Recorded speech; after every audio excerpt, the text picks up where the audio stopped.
Olá, meus queridos irmãos. Hoje eu quero fazer uma reflexão com vocês em Mateus 24, porque infelizmente, muitas religiões e muitas interpretações colocam essa profecia para o passado. E mesmo os aspectos que estão muito bem claros e muito bem descritos ali nessa mesma profecia, nos mostrando que aqueles eventos são para o futuro, esses próprios eventos são colocados como passado, como profecias já cumpridas, por um simples motivo: deixar a igreja dormindo a respeito desses pontos. E sim, eu estou falando da Igreja Adventista. Estou falando dessa interpretação que, por falta de uma simples meditação nos textos, por falta de uma simples conexão com os profetas e com o apóstolo Paulo, onde ele fala claramente sobre esses eventos, a igreja fica dormindo. E eu estou aqui hoje para fazer você meditar nesse ponto. Antes de qualquer coisa, antes que você acredite que esse vídeo é uma crítica à interpretação adventista, não. Eu quero que você faça a sua meditação. Por que eu estou trazendo isso? Porque é importante. Quando nós falamos de profecia, nós estamos tentando alertar o povo de Deus a respeito do que irá acontecer, do que muito em breve está para acontecer, a respeito de detalhes importantes sobre os últimos dias.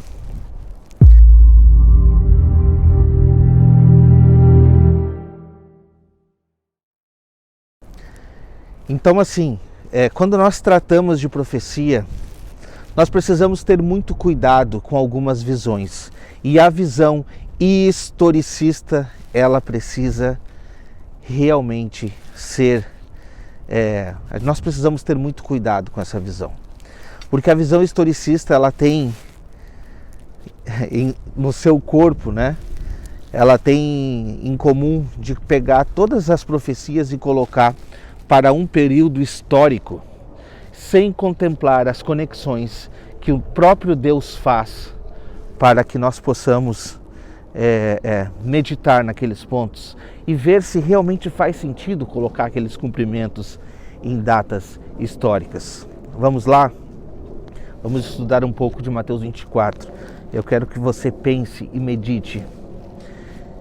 Mateus 24, quando você vai estudar Mateus 24, você vê que fica muito claro a colocação que Cristo Jesus deixou para nós. Eu quero te fazer mergulhar nesses textos e você verdadeiramente vai compreender o que o texto vem a nos trazer. Lembre-se, coloque na sua mente e medite nesses pontos.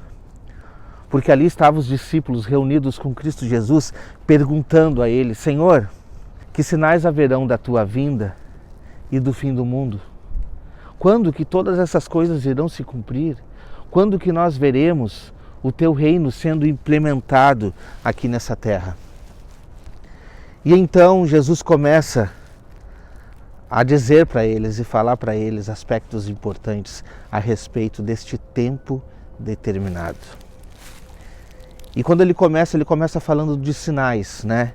Haveriam fomes, guerras, rumores de guerras, terremotos e todas as coisas que estão descritas ali. E você sabe muito bem do que eu estou falando.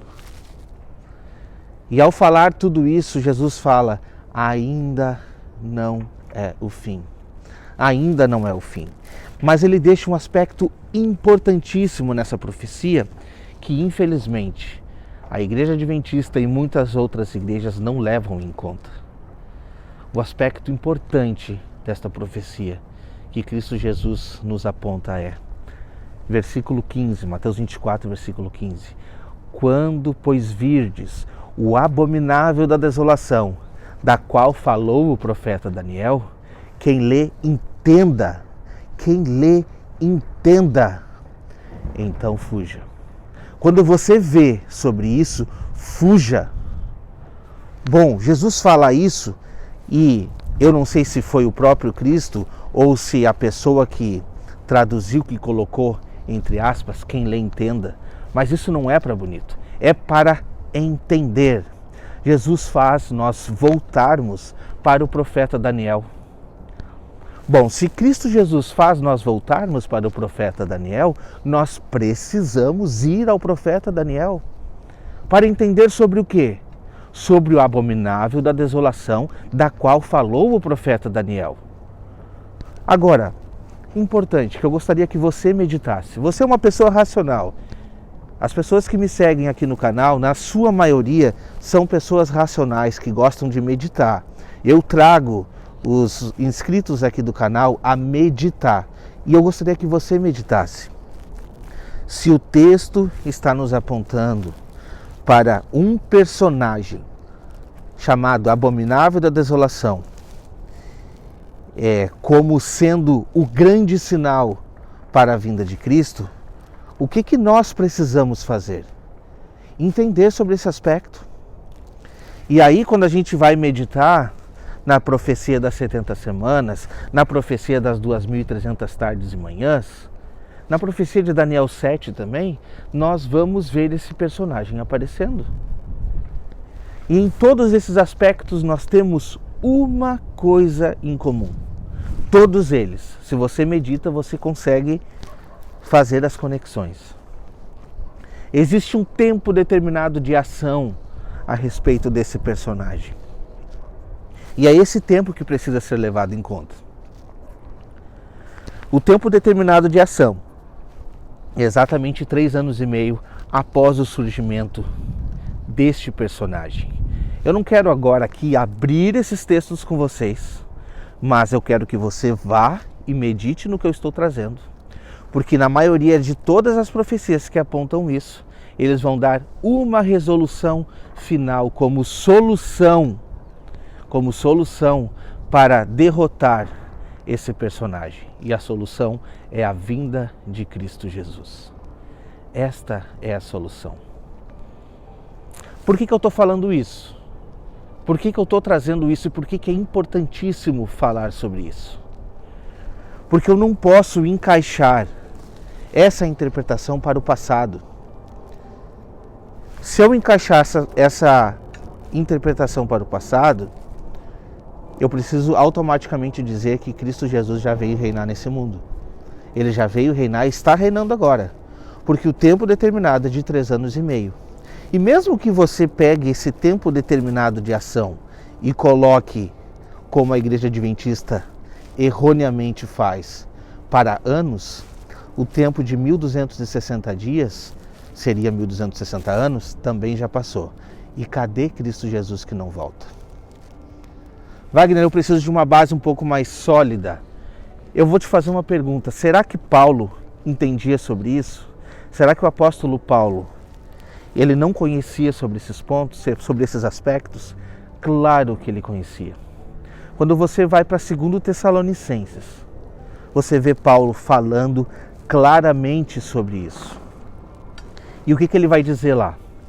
Ora, meus queridos irmãos, a respeito da vinda do nosso Senhor Jesus Cristo e da nossa reunião com Ele nos ares, que ninguém demovais da vossa mente como se Ele já tivesse vindo.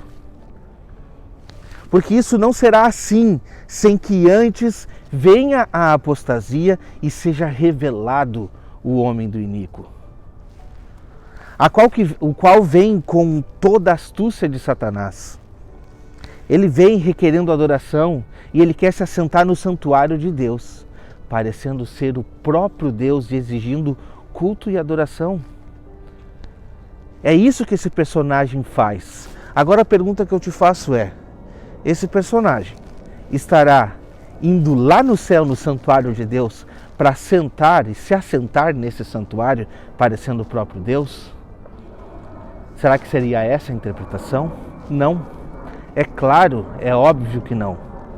O santuário ao qual o apóstolo Paulo está falando inúmeras vezes nas suas epístolas É esse santuário, é o nosso corpo, é o nosso intelecto. Por isso que ele quer se assentar no santuário, requerendo adoração. Porque nós somos o templo do Espírito Santo. Inclusive é esse próprio templo que precisa ser restaurado. É esse próprio templo que precisa ser purificado. Você está entendendo? E quando você pega esses aspectos deste personagem, você vai fazer as conexões com Daniel 8 e Daniel 7 e você vai ver que fica evidente que está falando desta purificação. Porque não existe nenhum santuário contaminado lá no céu para ser purificado. Nós somos a morada do Espírito. No fim das contas, você percebe que os assuntos se conectam. A Bíblia não está solta, ela não foi escrita de uma maneira com que você vai ler o capítulo 8 de Daniel e vai ficar só nele. Não, ele vai precisar se conectar com Daniel 7, com Daniel 11, com Daniel 12, e você vai conseguir fazer as conexões com Apocalipse 11, Apocalipse 12, 13, 14 e praticamente todo o Apocalipse, porque nós estamos falando deste tempo determinado. É um tempo específico que foi determinado e nós não podemos colocar para o passado. Eu quero te dar mais uma prova sobre tudo isso que eu estou te falando. Mais uma prova, ok?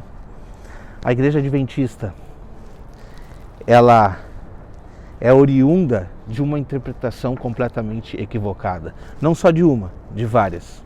Mas uma delas está sendo referida ao sexto selo, onde Ellen White diz que já aconteceu a queda das estrelas, que o sol já se escureceu e que a lua já se tornou em sangue. Mas se você parar bem para meditar nisso tudo, meteoritos caem do céu de tempo em tempo. A lua em sangue, a lua vermelha, isso acontece, você já deve ter visto também, acontece diretamente. O sol se tornar escuro ou eclipse solar, acontece, você também já viu, já presenciou sobre isso. Agora, será que esses eventos são eventos que vão aparecer em um país, em outro não? Será que esses eventos estão conectados com alguma coisa? É claro que estão conectados. E eu não posso pegar os eventos do passado, eventos que aconteceram num país ali, longínquo, e agora, já aconteceu, está aqui. Sem conectar com o que a profecia está apresentando. Nós precisamos fazer as conexões. Se você não conectar os eventos com as profecias, você vai realmente achar, isso já aconteceu. Bom, vamos pontuar a cronologia correta a respeito desses pontos. Porque em 2 Tessalonicenses diz, a respeito da vinda do nosso Senhor Jesus Cristo e da nossa reunião com Ele nos ares, não vos demovais da sua mente como se Ele já tivesse aparecido. Isso não acontecerá sem que antes se revele o iníquo, né?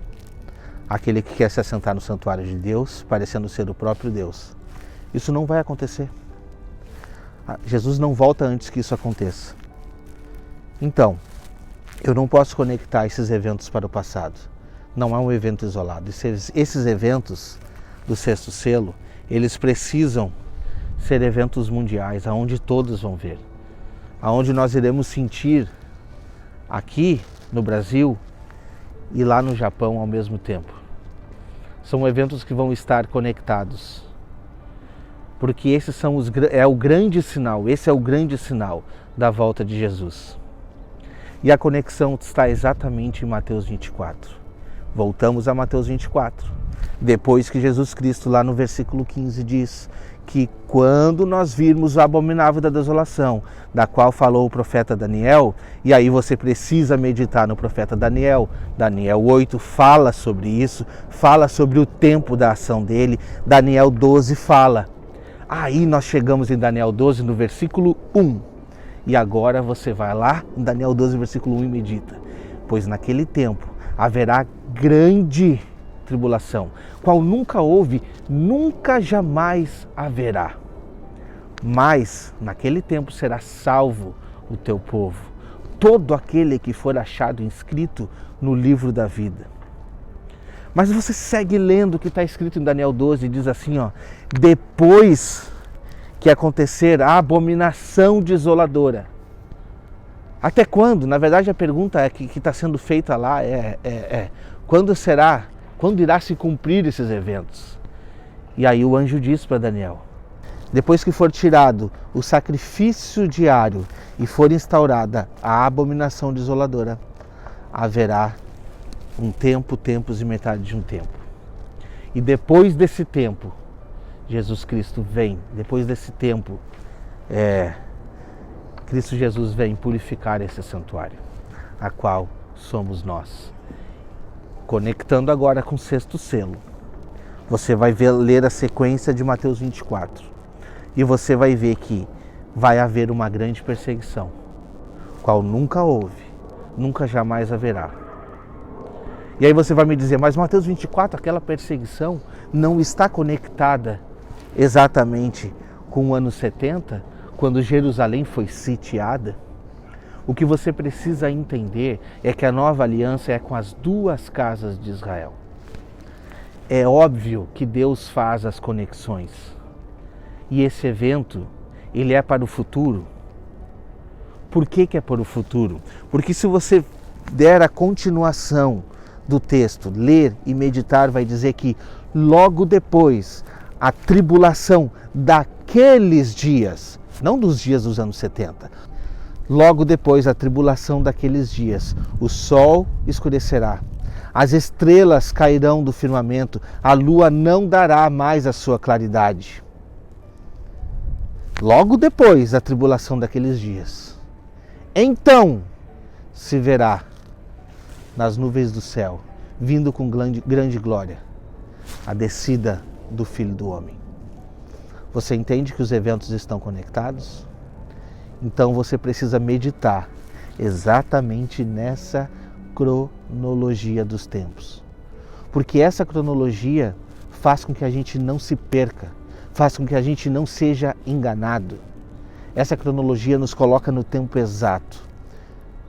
E se eu pego essa interpretação da queda das estrelas, escurecimento do sol e a lua tornada em sangue e coloco para o passado, eu desmancho toda essa cronologia. Porque daí automaticamente eu digo que esses eventos já aconteceram e que a Bíblia não está exata, porque Jesus Cristo não voltou. Quando diz logo depois daqueles dias, leia na sua Bíblia, Mateus 24. É logo depois daqueles dias. Então, eu gostaria que você meditasse em todos esses aspectos. Eu vou deixar aqui embaixo desse vídeo, vai ficar para você um vídeo específico onde nós fazemos todas essas conexões, onde eu vou trazer os textos base para que você medite nesses estudos, tá bom? Se você quiser fazer parte de um seminário onde nós tratamos de todas as profecias apontando para esse tempo determinado, eu te convido também a se inscrever aqui embaixo. Vai ter um link para que você possa entrar nesse link e fazer contato diretamente comigo. E neste link você vai poder fazer a sua inscrição 100% gratuita, tá? Não tem custo algum para participar desse seminário de 13 aulas, onde nós iremos te mostrar com coerência a verdade a respeito das profecias dos últimos dias. Te convido a fazer parte deste seminário, clicando aqui embaixo no link, tá? Entrando e falando diretamente comigo. Irmãos, está na hora de nós acordarmos, porque infelizmente o que a Igreja Adventista te apresenta é profecias que nunca se cumpriram e que da sua maneira nunca irão se cumprir, colocando eventos fora de cronologia, te apresentando aspectos que não se conectam, datas que não fecham e o principal, não preparando a igreja para os eventos vindouros. Você precisa meditar em todos os aspectos que a palavra de Deus aponta, fazer as conexões com os profetas. fazer as conexões corretas para estar 100% alinhado com tudo aquilo que Cristo Jesus nos ensinou a respeito da sua vinda e a respeito do seu reino vindouro. Que nós possamos nos preparar para esse grande encontro. No próximo vídeo eu vou trazer para vocês um pouco a respeito da cronologia. Vamos meditar um pouquinho a respeito da cronologia correta para entendermos o que temos pela frente. Porque, de acordo com a Igreja Adventista, tudo já aconteceu e só falta o decreto dominical. Aliás, decreto esse que você não encontra em momento algum na palavra de Deus. Jamais você vai encontrar isso na palavra. E o que está na palavra é ignorado. Então, fique conosco e até o próximo vídeo a gente vai desvendar um pouco mais sobre a cronologia dos últimos dias. Que Deus te abençoe.